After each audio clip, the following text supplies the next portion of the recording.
Bismillahirrahmanirrahim. Assalamualaikum warahmatullahi wabarakatuh.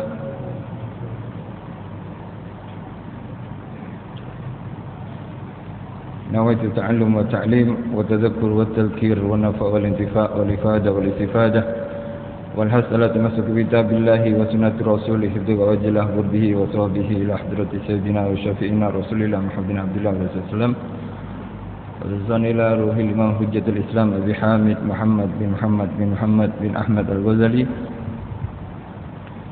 wa ila ruhil Abi Salim bin Abdullah bin Rasyatiri wa ila arwahi walidina wa walidikum wa amwatina wa amwatikum wa amwatil muslimina ammah inna Allah yataghashahum birrahmah wal maghfirah wa yaskinumul jannah wa yahtimu lana wa lakum bil husna fi khairin wa lutfin wa afiyah wa ila hadrati Nabi Muhammad sallallahu alaihi wasallam. Al-Fatihah.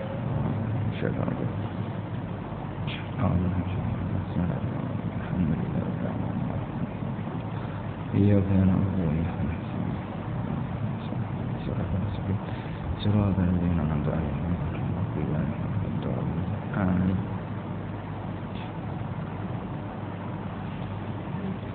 الحمد لله الذي هدانا لهذا وما كنا لنهتدي لولا أن هدانا الله. اللهم صل وسلم على سيدنا محمد مفتاح باب رحمة الله عدد ما في علم الله صلاة وسلاما دائمين بدوام ملك الله وعلى آله وصحبه ومن والاه ولا حول ولا قوة إلا بالله. رب اشرح لي صدري ويسر لي أمري واحلل عقدة من لساني يفقهوا قولي. أما بعد. Yang dimuliakan oleh Allah Subhanahu wa taala, Tuan Nazir, Tuan Imam, Tan Sri, Datuk, Datin, tuan-tuan, puan-puan rahimakumullah. Alhamdulillah, insya-Allah pada kesempatan kali ini saya mengganti daripada Ustaz Dr. Farid yang beliau tak dapat hadir. So saya mengisi kekosongan beliau. Insya-Allah kita teruskan perkongsian kita tentang kitab Al-Imam Ghazali atau nasihat-nasihat Imam Ghazali ke atas anak murid beliau. Ketika anak murid beliau ni sudah habis belajar, berdakwah, mengajar, kemudian mengalami beberapa problematika kehidupan, sehinggalah anak murid tersebut mengirim surat ke Imam Ghazali dan meminta nasihat apa yang elok bagi kita yang hidup di kalangan masyarakat yang sudah kita mempraktikkan segala ilmunya. Nasihat-nasihat Al-Imam Ghazali kepada anak muridnya ini akhirnya dihimpun dan dikumpulkan dan diberi tajuk Ayyuhal Walad, wahai anakku tercinta. Sebelum ini sudah kita kongsikan mengenai nasihat Imam Ghazali yang keempat. Paling akhir sekali Al-Imam Ghazali memberi nasihat kepada anak muridnya pada nasihat yang keempat tersebut dengan sabda Nabi Muhammad sallallahu alaihi wasallam, Al-kayyisu man dana nafsahu wa amila lima ba'dal maut wal ahmaku man ittaba'a hawahu wa tamanna 'ala Allah ta'ala al-amaniyah. Nasihat keempat ditutup dengan sabda Rasulullah sallallahu alaihi wasallam yang mana baginda memberi takrif, satu pengertian tentang orang yang bijak. Al-kayyis, orang yang bijak. Rasulullah memberi pengertian orang yang bijak itu ialah orang yang sentiasa menghitung dirinya. Menghitung dirinya, maksudnya dia telah memperhitungkan segala perbuatan yang akan dia buat. Kemudian perhitungan diri, pemikiran tadi, kebijakan ini terus diterapkan dengan sikap bijaksana yang mana dia terus beramal untuk kehidupan sesudah matinya. Yani orang yang bijak, kata Rasulullah, sabda Nabi, orang yang selalu memperhitungkan perbuatan. Adakah dengan perbuatan saya ini saya boleh selamat, saya tidak celaka, saya tak binasa, diperhitungkan segala perbuatannya.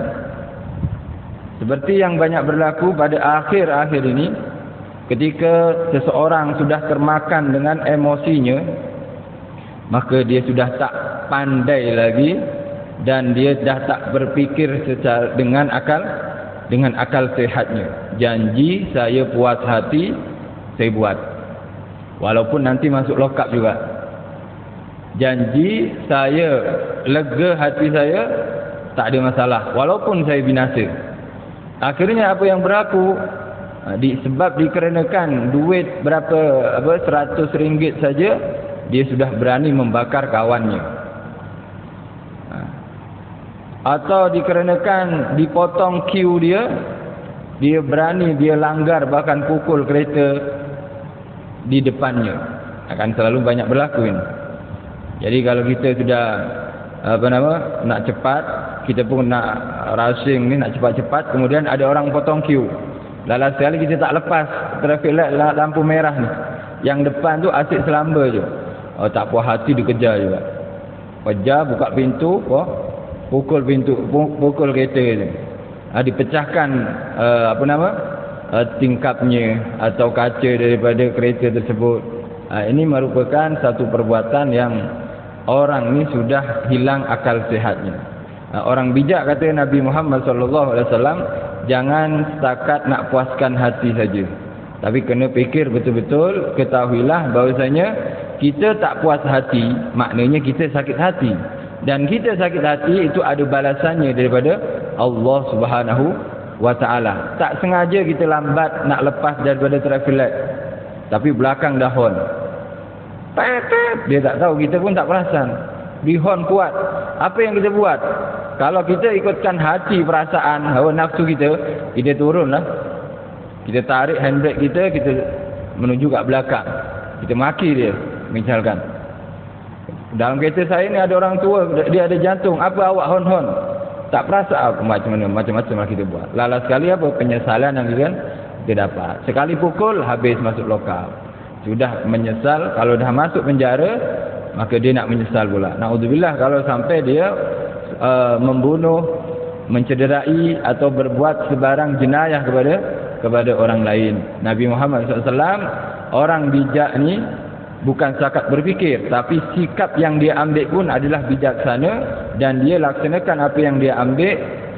Adakah akan memberikan kejayaan atau keuntungan untuk kehidupan sesudah matinya.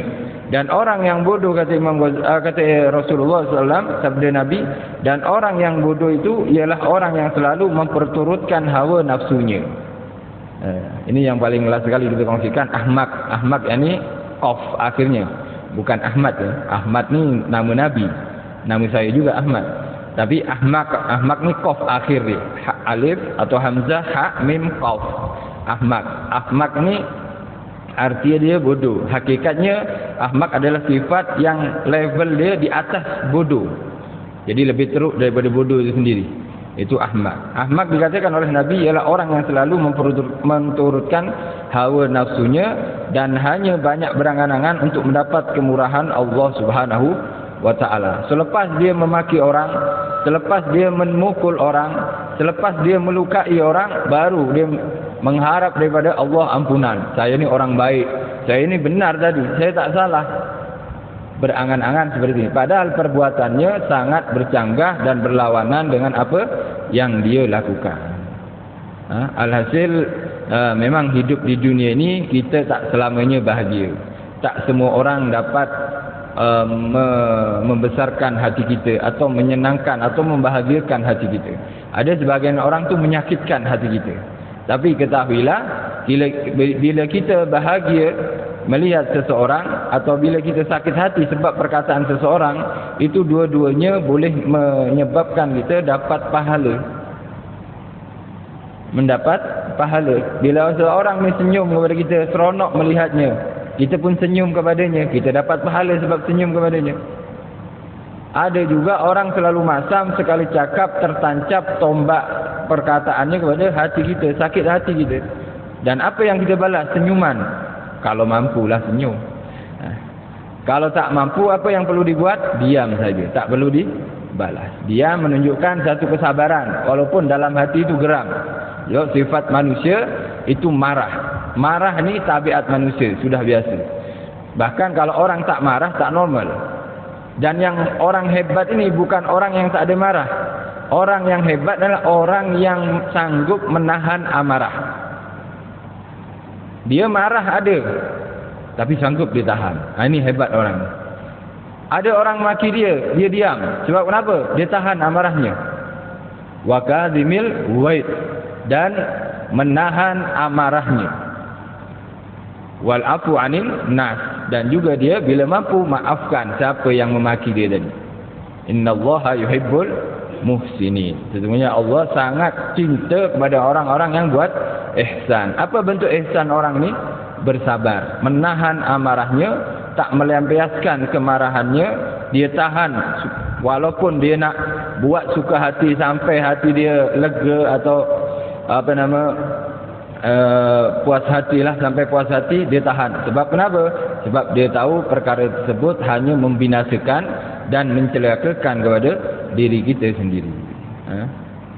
Ini memang bukan semudah untuk semudah dicakapkan ya. Tak semudah untuk dicakapkan perkara ini. Kita susah juga untuk menahan amarah. Tapi kalau kita terbiasa menahan amarah, insya-Allah Allah bagi kekuatan. Allah ini tahu seseorang.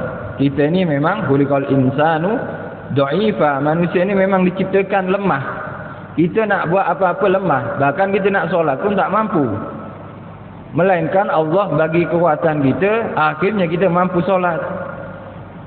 Kalau kekuatan saja, kekuatan yang nampak saja mampu solat, tak seperti itu kenyataannya. Orang yang boleh lari berapa jam, 2 jam, 1 jam setengah main futsal, main football, kemudian pergi masjid, dia pergi tak? Padahal rumah dia sebelah masjid. Nak ikut kuat-kuat, dia lagi kuat daripada orang tua kita yang ada di masjid ini. Sudah umur 70 tahun, ada yang mungkin 80 tahun, ada 60 tahun. Kalau nak bandingkan dengan remaja yang masih 25, 19, lari dia lagi laju mereka. Tapi adakah mereka ada kekuatan yang Allah kurniakan sehinggalah mereka datang ke masjid atau melaksanakan ibadah kepada Allah Subhanahu wa taala? Maknanya sebab kita sudah semakin sedar dengan bertambahnya umur kita, semakin sedar kita jauh daripada Allah, kita perlu bertaubat. Akhirnya apa? Akhirnya Allah bagi kekuatan. Dengan kesedaran, dengan kemahuan kita nak berubah, Allah bagi kekuatan dan kita berubah. Istiqamah bagi masjidnya, alhamdulillah. Istiqamah dalam ibadahnya. Dan seperti juga kalau kita nak berusaha bersabar, yang mana kita memang panas baran atau suka marah ni, suka naik angin. Kalau dulu naik angin ni Nabi Sulaiman saja naik angin. Kalau sekarang dah ramai orang naik angin, senang sangat naik angin, suka naik angin. Macam mana kita nak supaya sabar? Satu-satunya ada kemauan dulu. Ada kemauan, usaha, kekuatan, kemampuan, Allah akan bagi nantinya. Seperti orang yang sudah lanjut usia, yang mana dia sedar, dia ingin merubah kehidupannya, Allah bagi kekuatan sehinggalah dia berubah kehidupannya. Seperti juga orang yang ingin merubah sifat buruknya.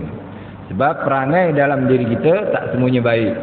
Sifat asal manusia ini adalah kebanyakan buruk. Tapi sifat baik ini boleh dilatih dengan cara ada ikhtiar dan kemauan, nanti Allah akan berikan kekuatan. Jadi satu nasihat yang sangat baik daripada Imam Ghazali melalui sabda Rasulullah sallallahu alaihi wasallam. Jangan kita menjadi orang yang ahmak, yaitu yang selalu mengikutkan hawa nafsu dan hanya banyak berangan-angan, tak ada amal, berangan-angan je. Aku ni ahli surga, awak solat ke? Tak solat. Aku ni ahli surga, awak rajin sedekah? Tak sedekah pun, dia kedekut. Angan-angan je kerja dia. Seakan-akan orang sakit yang berangan sembuh, dia tak makan obat dan tak pergi ke dokter atau pergi hospital. Akhirnya apa yang dia dapat? Semakin parah, semakin teruk dia penyakit, akhirnya dia binasa sebab penyakit tersebut. Kalau penyakit yang ada di badan kita ini, yang datang ke sebagian manusia, itu boleh menjadi pelebur dosa terhadap orang sakit itu sendiri atau pengangkat darjat daripada orang itu sendiri. Tapi kalau penyakit ini datang ke dalam hati kita dan merusak hati kita, maka bukan pahala yang kita dapat, tapi kehancuran dan kebinasaan yang akan kita dapatkan. Nauzubillah min zalik. Baik. Itu merupakan satu penutup daripada nasihat keempat, dan kita masuk kepada nasihat yang kelima. Nasihat kelima, ikhlaskan niatmu. Ikhlaskan niatmu. Baik. Sekarang ada dua kalimat dalam nasihat kelima ni, kalimat ikhlas dan kalimat niat. Rasulullah sallallahu alaihi wasallam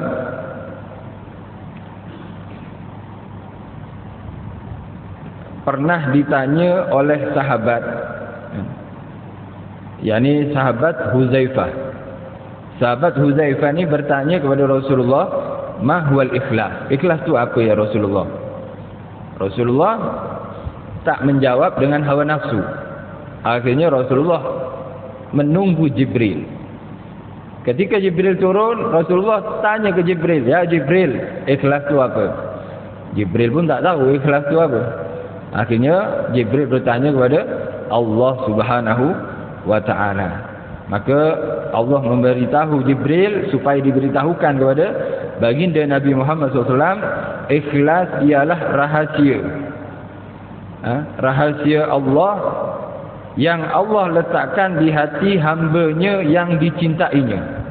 Allah berfirman, ikhlas itu adalah rahsia yang aku titipkan, yang aku letakkan di dalam hati hamba-Ku yang aku cintai. Maknanya kalau tak berhubungan dengan hati, tak ada seorang pun yang boleh mengetahuinya melainkan yang punya hati atau Allah Subhanahu wa ta'ala. Dan saya tak tahu hati macam mana, perasaan atau lintasan dalam hati para muslimin muslimat. Tak tahu sebab kenapa? Itu bukan hati saya. Macam itu juga para jamaah tak tahu apa yang ada dalam hati saya. Oleh sebab itu ikhlas ini berkaitan dengan hati. Sehinggalah seseorang tak boleh menghukumi orang lain, orang ni tak ikhlas, orang ini riak. Sebab kenapa? Tak boleh menghukumi kita. Kerana benda ni, perkara ini adalah perkara hati, tak ada yang tahu. So keikhlasan seseorang bukan setakat nak ucapkan saya ikhlas, saya ikhlas. Kamu ikhlas ke? Saya ikhlas, ditanyakan. Tak, bukan di lisan, tapi di perasaan. Tepatnya di hati. Dan yang kita ketahui, ikhlas ini adalah satu amalan atau satu perbuatan, perkataan yang dilakukan oleh hamba kerana Allah Subhanahu wa ta'ala. Kita berucap, saya bercakap, saya berbuat, saya beramal kerana siapa? Kerana apa? Kerana Allah Subhanahu wa ta'ala, kerana mengharap ridha Allah Subhanahu wa ta'ala. Itulah ikhlas. Walaupun mungkin secara lisan saya boleh cakap seperti ini, tapi hati saya boleh berkata yang lain. Tapi saya nak definisikan bahasanya ikhlas di dalam sabda Rasulullah adalah satu rahasia yang Allah campakkan, yang Allah letakkan di hati hamba-Nya yang Dia cintai. Dan keikhlasan ini tak dapat dihukumi dan tak dapat diutarakan. Tak dapat dihukumi dan tak dapat diutarakan. Dan juga bukan senang nak dapatkan ikhlas. Jangan beramal menunggu ikhlas, tapi beramallah sampai ikhlas. Sebab kalau kita sedekah, kenapa awak ni tak nampak sedekah? Itu tak pernah saya nampak awak ni sedekah atau tolong orang. Oh, sebab saya tak ikhlas lagi nak tolong orang. Saya belum ikhlas lagi nak bersedekah. Ini silap. Kaedah macam ni sangatlah salah. Kaedahnya adalah jangan menunggu ikhlas untuk beramal, tapi beramallah sampai ikhlas. Sebab mungkin untuk kita RM20 itu berat. Tapi kalau kita istiqamah RM20, Allah bagi lebih RM20 ringan. Ketika rasa ringan inilah, kemudian kita tak ada tendensi atau keinginan lain, hanya keinginan Allah, akhirnya kita sampai darjat ikhlas. Ketika kita rasa ringan RM20, kita akan tambah RM50. Tapi kalau nama orang kedekut RM10, bukan RM10, RM5 tak keluar. Pergi kat masjid, tabung kalau dah. Ini selalunya orang awam bukan yang di masjid.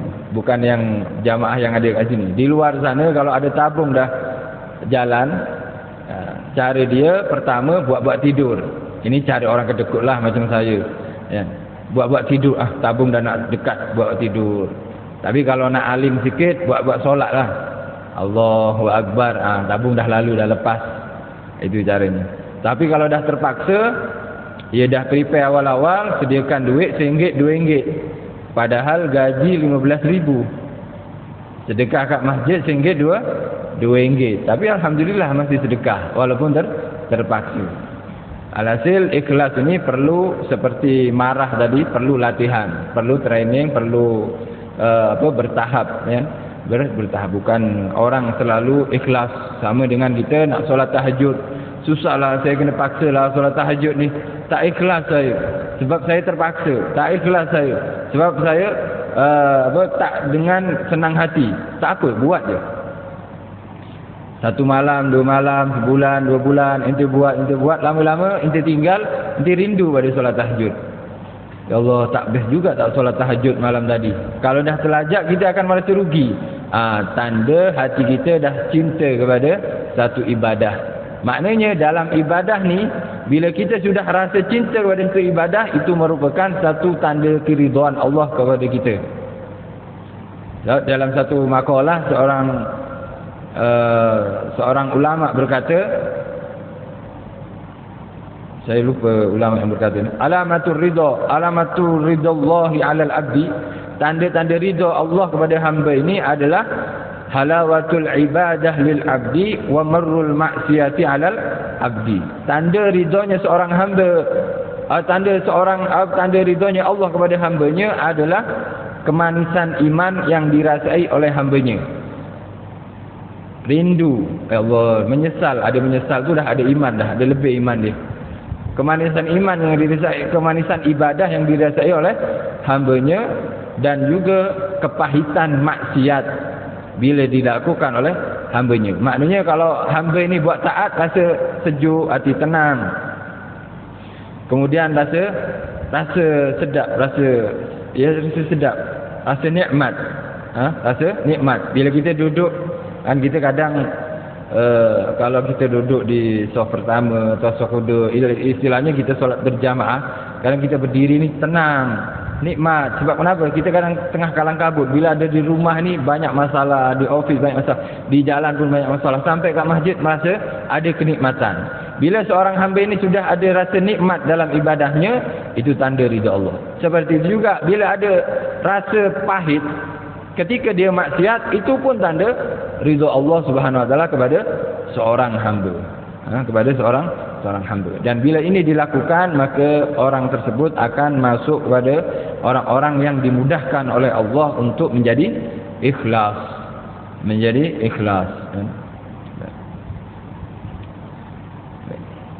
Mungkin kita masih bertanya-tanya tentang ikhlas ni.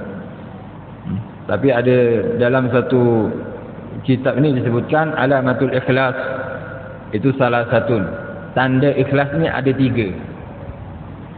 Kita bukan nak test kepada orang lain, tapi kita test pada diri kita sendiri. Tanda ikhlas tu ada 3. Yang pertama,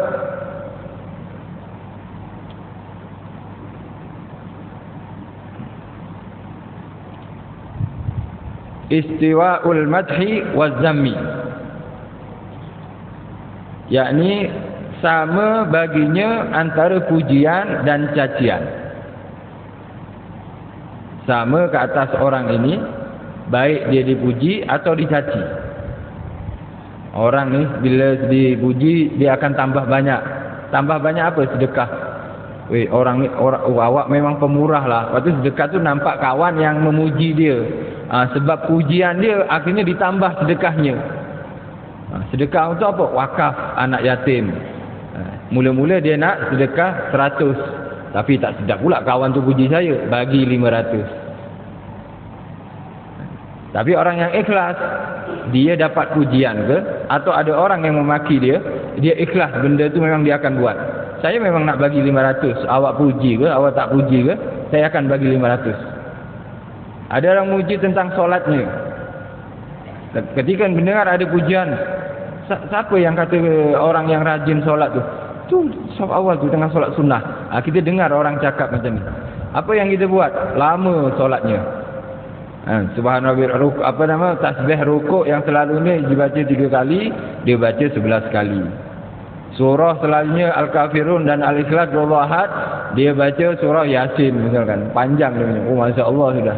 Ini tanda sudah ada sesuatu yang salah dalam hatinya. Sebab kenapa? Dia boleh berpindah atau berubah perbuatannya dikarenakan pujian atau cacian. Orang yang ikhlas tak akan berkesan pujian atau caciannya, dia akan terus beramal soleh yang sudah semestinya dia akan buat. Itu tanda ikhlas yang pertama.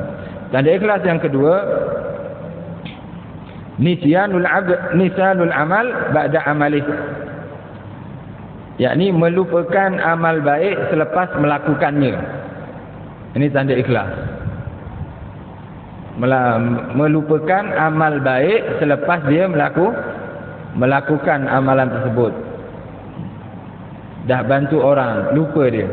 Orang yang dibantu ingat, ya Allah terima kasih sebab awak hari itu bagi saya bantuan. Boleh call pomen misalkan, boleh towing kereta saya. Kalau tak ada awak bantu saya, memang tak tahulah saya di highway ni berapa lama. Contohnya. Oh, iya ke? Bila? Orang lupa macam ni, ikhlas dia tanda ni. Tandanya ikhlas. Dulu masa muda kita pernah bantu orang bagi modal dia. Selepas tu berapa tahun kita dah lupa. Orang ni berjaya. Dia datang juga, masih baiklah dulu awak bagi modal. Kalau tak, saya tak akan jadi seperti ini. Orang yang lupa amalnya ni, tanda dia ikhlas. Kalau diingatkan seperti itu, dia cakap alhamdulillah, jangan teruskan.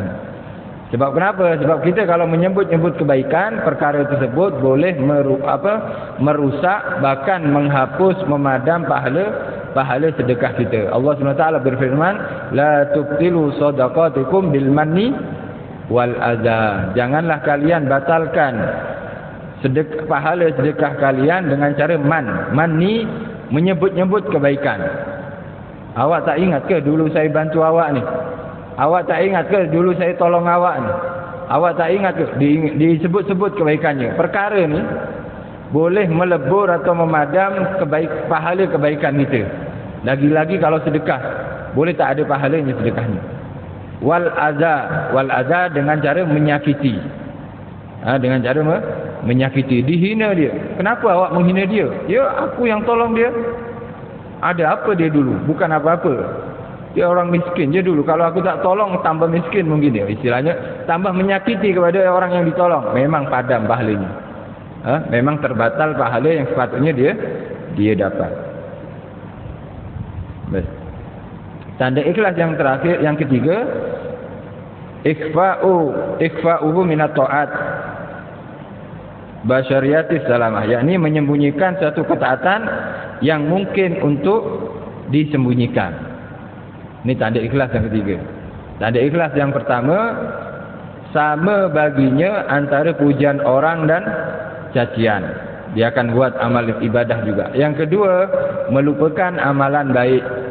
Melupakan amalan baik selepas kita melakukannya. Yang ketiga, menyembunyikan. Menyembunyikan amalan baik itu, menyembunyikan amalan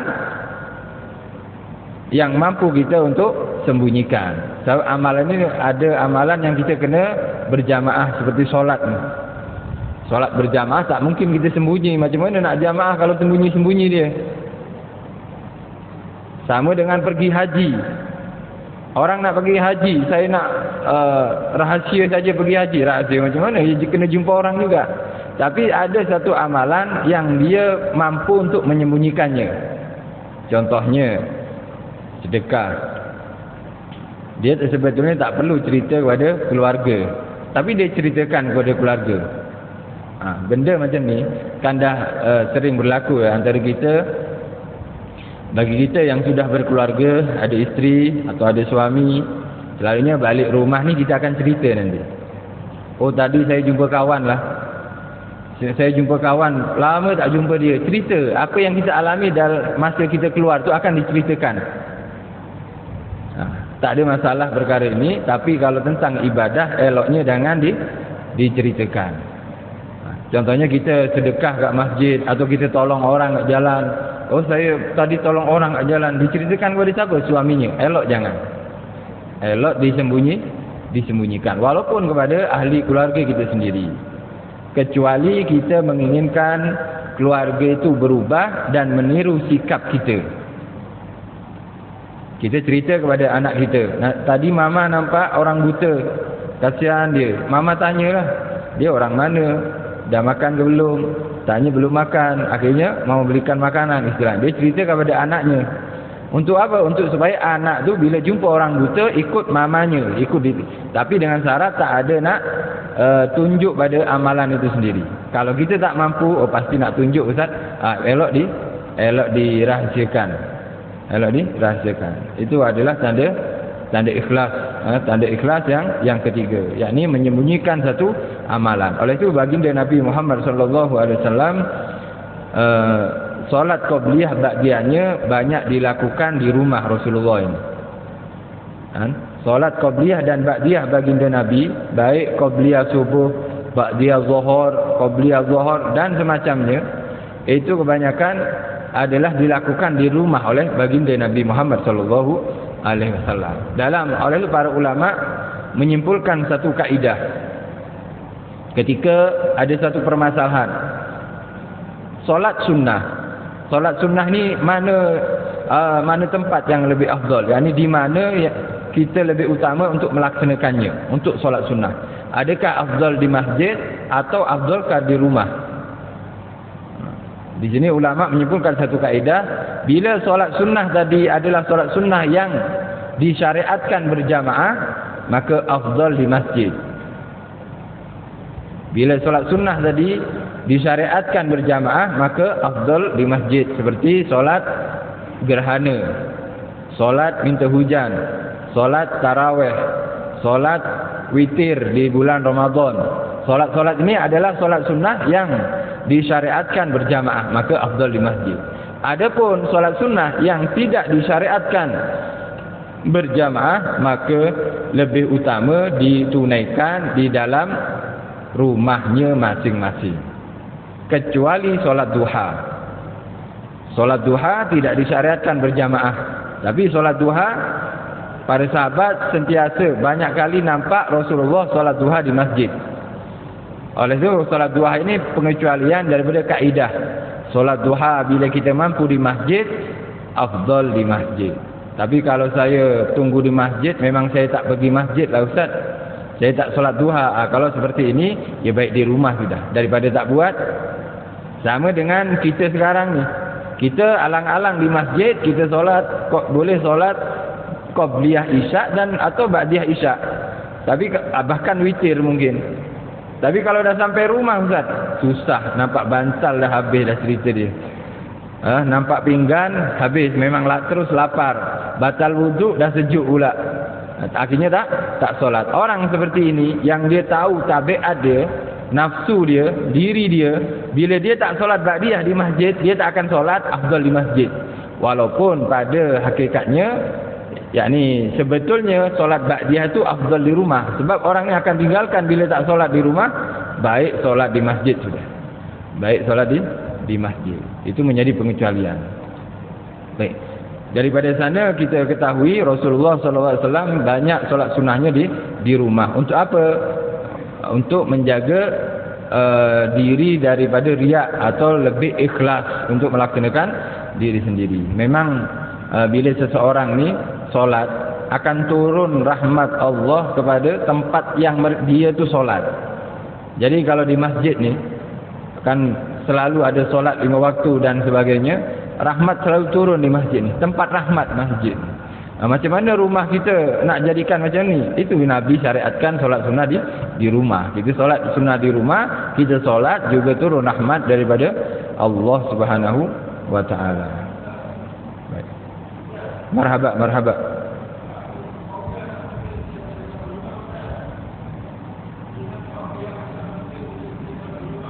Habis Qobliyah, kalau memang rumah kita dekat dengan masjid dan kita tak tertinggal takbiratul ihram pertama, kita solat di rumah. Nabi kan rumah dia satu langkah dengan terus masuk masjid. Baik, kalau kalau sekiranya kan sini kan sebelum qomah kan 10 minit. Jadi kita tengok masa, saya jalan ke masjid 4 minit. Mungkin 4 minit boleh sampai masjid. Maknanya dia lepas solat subuh, selepas azan subuh dia sempat. Saya solat di rumah, sempat lagi nak solat takbiratul ihram bersama imam. Orang seperti ini elok solat di rumahnya qobliyahnya. Yang 4 rakaat tu zuhur maknanya, atau Jumaat ya. Baik, untuk apa 4 ke 2 ke, itu kita alhasil kita perkirakan agak-agak kita sampai tak ke masjid dan mendapati takbiratul ihram bersama imam. Walaupun 2 rakaat, kalau kita solat di rumah tapi kita akan tertinggal 1 rakaat di masjid, baik kita pergi masjid. Solat qobliyah di masjid. Seperti itu. Itu termasuk juga pengecualian. Seperti orang yang malas, bila balik kita tak solat sudah. Baik solat di masjid dia. Sebab kalau balik sudah pasti tak solat, nak buat macam mana? Akhirnya solat di masjid lebih afdal. Dan sama dengan qobliyah. Bila wallahu alam di sini rumah paling dekat berapa minit jarak tempuh dia? Mungkin 2 minit, berapa minit? Kalau 2 minit mungkin masih sempat solat di rumah. Sebab kenapa? Sebab selalunya lepas azan ada masa 8 atau 7 minit macam tu. 8 atau 7 minit. Tapi hasilnya, kesimpulannya bukan maknanya kita dilarang solat qobliyah di masjid. Bukan dilarang, afdalnya. Sebab kenapa? Sebab yang pertama, rahmat tu akan turun ke rumah kita. Kemudian kita terselamat daripada riak dan kita lebih ikhlas nantinya. Dan juga rumah tersebut akan dapat pandangan daripada Allah Subhanahu wa taala. Jadi rumah ini bukan setakat untuk tidur, makan, rehat macam tu juga. Juga ada ibadah di dalam rumah kita. Ini tentang ikhlas saja. Ikhlaskan niatmu. Baik. Kalimat yang kedua, selepas kalimat yang pertama ikhlas, yang kedua adalah niat. Niat ni merupakan satu syarat setiap ibadah kita kepada Allah Subhanahu Wa Taala. Orang solat perlu niat, nak wudu ada niatnya, haji semua perlu niat. Oleh sebab itu fungsi daripada niat tu yang pertama tamyizul adah anil ibadah, membezakan antara kebiasaan dan ketaatan. Itu fungsi niat. Kenapa niat ini disyariatkan? Alasan yang pertama untuk membezakan antara kebiasaan dan ketaatan, antara adah dan ibadah. Itu dengan niat. Contohnya apa? Contohnya seorang laki-laki hari Jumat mandi. Kebiasaan orang memang mandi hari-hari. Kemudian macam mana nak bezakan dia ni mandi ibadah dan mandi kebiasaan? Dengan niat. Maknanya kalau hari Jumat dia niat nawaitu sunnatal ghusli liyaumil jum'ah, atau saya niat mandi sunnah hari Jumat, maka dia dapat pahala. Jadi di sini niat itu membezakan antara kebiasaan dan ketaatan. Bila orang ni niat, dapat pahala dengan mandinya. Bila dia tak niat, dia tak dapat pahala. Sama dengan kita duduk di masjid ni. Kita di mana-mana bila jumpa kursi atau lantai apa semua duduk rehat. Apa beza kita dengan orang duduk biasa dengan orang duduk ibadah? Niat iktikaf. Jadi siapa yang duduk di masjid ada niat iktikaf, duduknya bukan duduk biasa, tapi dikira duduk ibadah. Tapi kalau tak ada niat iktikaf duduk di masjid, maka dia duduk biasa. Apa yang membezakan antara duduk biasa, sama-sama duduk, posisi mungkin dia sama, masa dia sama, apa yang membezakan? Niat dia. Itu adalah fungsi niat yang pertama. Fungsi niat yang kedua adalah farqu ba'dil fardi bi ba'diha, yakni membedakan antara satu ibadah fardu dan yang lain. Membedakan antara ibadah wajib dan ibadah yang lain. Orang solat qobliyah subuh 2 rakaat. Qabliyah subuh 2 rakaat. Orang solat subuh juga 2 rakaat. Apa yang membezakannya? Niatnya.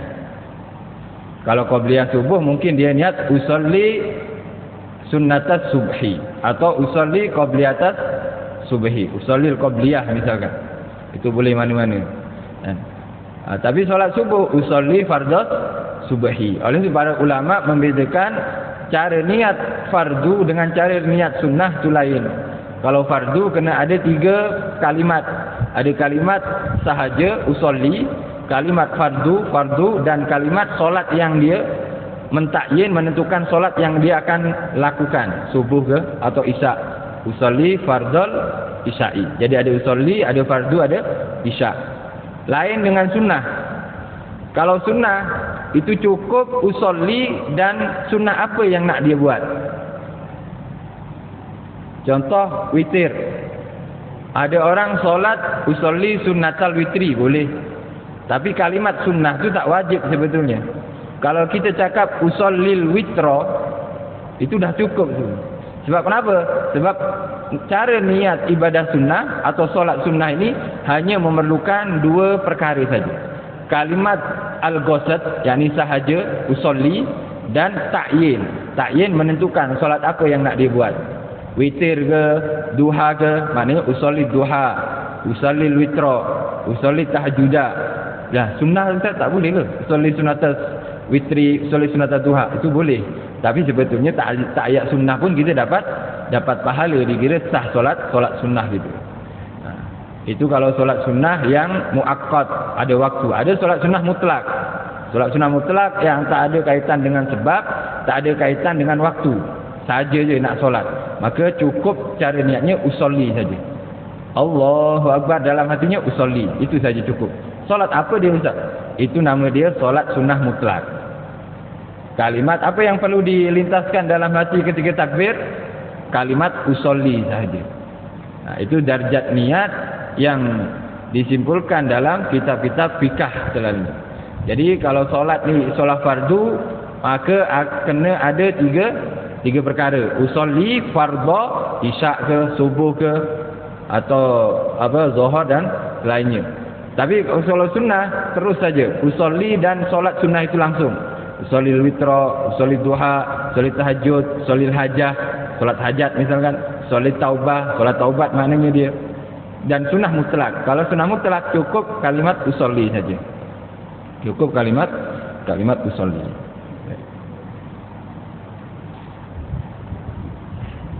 Lagi 2 minit. Baik, nasihat kelima yakni ikhlaskan niatmu. Al-Imam Ghazali berkata, berapa banyakkah daripada malam-malam yang telah engkau penuhkan dengan berjaga untuk belajar dan mutalaah kitab, dan berapa lama engkau telah menahan tidur ke atas dirimu? Saya tidak pasti apakah niat yang mendorong engkau berbuat demikian. Ini nasihat Imam Ghazali. Bukan sekadar engkau kena buat macam ni. Tak. Imam Ghazali mengajak anak muridnya berfikir. Aku tahu setiap malam awak ni belajar kitab, menghafal. Agak-agak apa yang membangkitkan, yang membuat awak suka belajar tu apa?